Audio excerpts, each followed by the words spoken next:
Hi everyone, hope you guys are having a wonderful day. And I just wanted to come and pick up from our last discussion that we were having regarding this 2025 year, this number 9 year in numerology that is all about cycles ending and cycles beginning. This time I wanted to dive into the Hermit card, and I told you guys last time I love talking about the Hermit card because it's a card that I definitely feel very connected to as a Virgo. It is the Virgo card in the tarot deck, but it's so much more than that, and I kind of want to dig into that and see how this correlates to this 2025 number 9 year of destiny. So a few things about the Hermit card. We'll go into the symbolism, but the Hermit card is one of 22 cards in the tarot deck in the major arcana.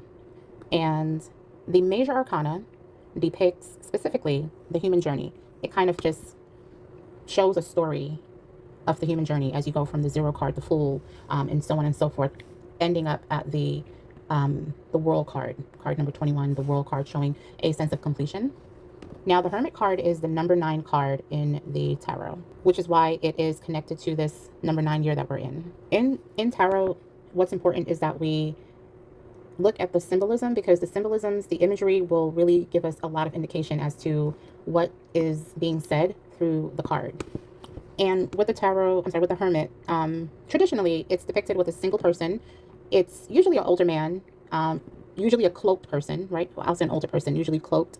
And in their hands, in each hand, they hold a lantern or a symbol of a lantern and a staff or a symbol of a staff. And that's important because that tells us a lot about the part of this journey that that we're in. I also noticed that a lot of times with the Hermit card, the background, which is normally a very isolated, very even dark place, it often depicts the same mood of the individual.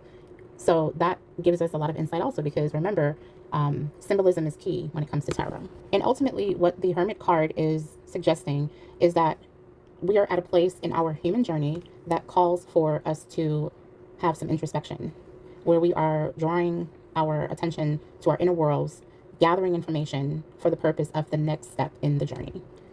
And it's a card basically of wisdom, spiritual enlightenment, and just inner guidance.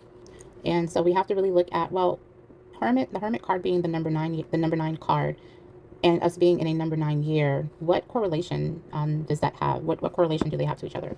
So the last conversations we've discussed how this number 9 year is a Mars year. We've discussed how this is a year in numerology of cycles completing, starting, and just a sense of finality to the old, and being in a space of renewal for what lies ahead of us. I think the last video I did, we kind of highlighted how things aren't going to move fast, right? We're closing out a cycle, and with this new cycle starting, things are moving pretty fast. Whether we see it in real time, things are moving fast. Again, Mars being a very important part of the conversation, but just also Mars energy being so abundantly here, abundantly available, and abundantly present in this year with, again, and I hate to sound like broken record, but 2 of the outer planets moving into Aries, stepping into Aries this year, and then stationing in Aries in 2026. There's a lot of, Mars things happening. And Mars, as we have already kind of gone through, is connected to movement, action. And with that being said, one thing that I feel is necessary when it comes to Mars energy is that it has to be fueled by purpose. It has to be fueled by inspiration. And I think that's where this correlation of the Hermit card comes in handy, because it's not just haphazard action or haphazard, energy. It is actually a way to, again, hold your fire, use your fire. Keeping in mind that the Hermit card is, again, a Virgo card. Virgo is earth energy, and earth energy reminds us to ground. There's a sense of practicality that comes into the conversation from that perspective, whereas Mars will have you taking action, but if not controlled action, it can be rather impulsive, it can be rather aggressive. But pulling in this Hermit energy reminds us to take inspired action, take action from a place of reflecting, solitude, and introspection. Ultimately, taking action from a place of having your higher self in mind. And that's going to take moments of solitude. It's going to take moments of kind of retreating within to our inner worlds to remind ourselves what is important as we journey through.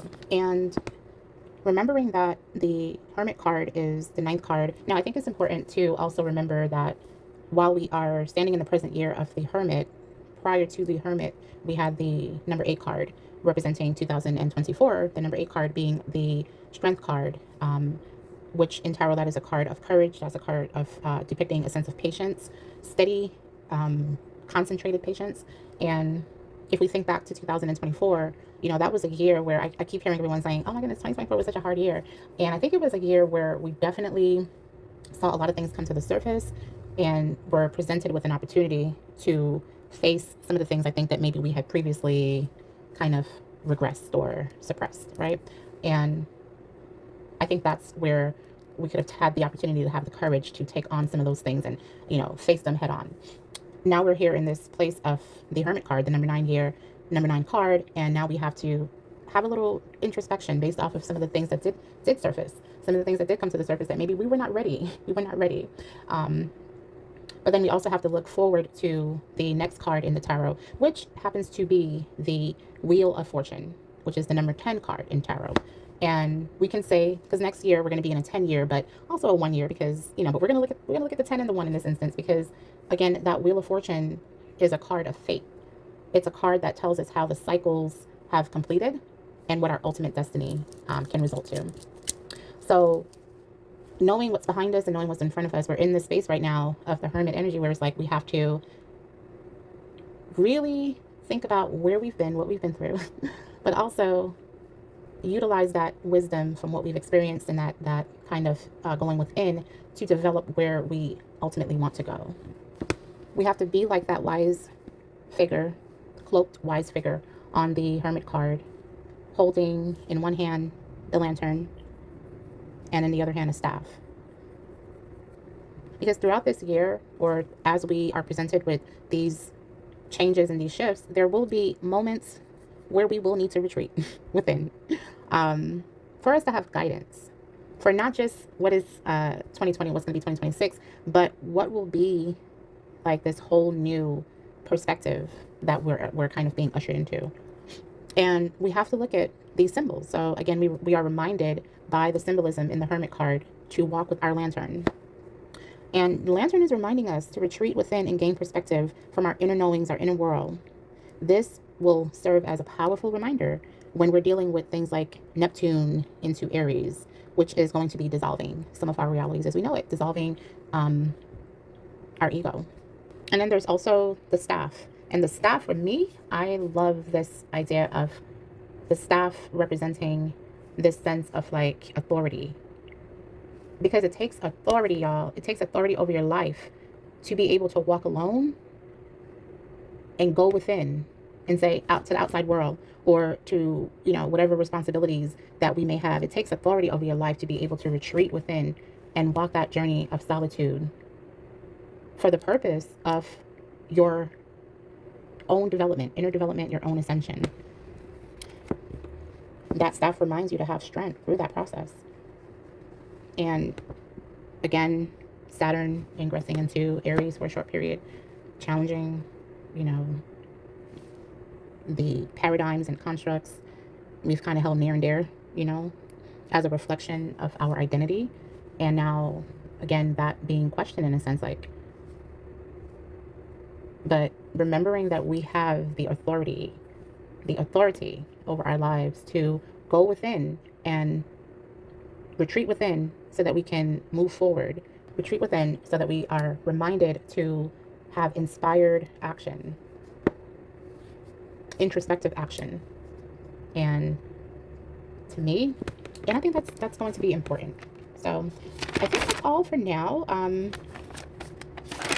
I think it'll be fun to kind of look at some of the crystals that will help us to kind of move through this number 9 year. And also, I think it'll be nice to kind of go over some of the specific aspects that will be happening in this year and kind of some of the things that we can do to prepare for them and to ultimately be in a position of winning the year, since that is ultimately what we want to do. Ascension, again, always being the goal. So I will leave it there for now. I hope you guys have a wonderful rest of your day. Wishing you wellness. All right, bye.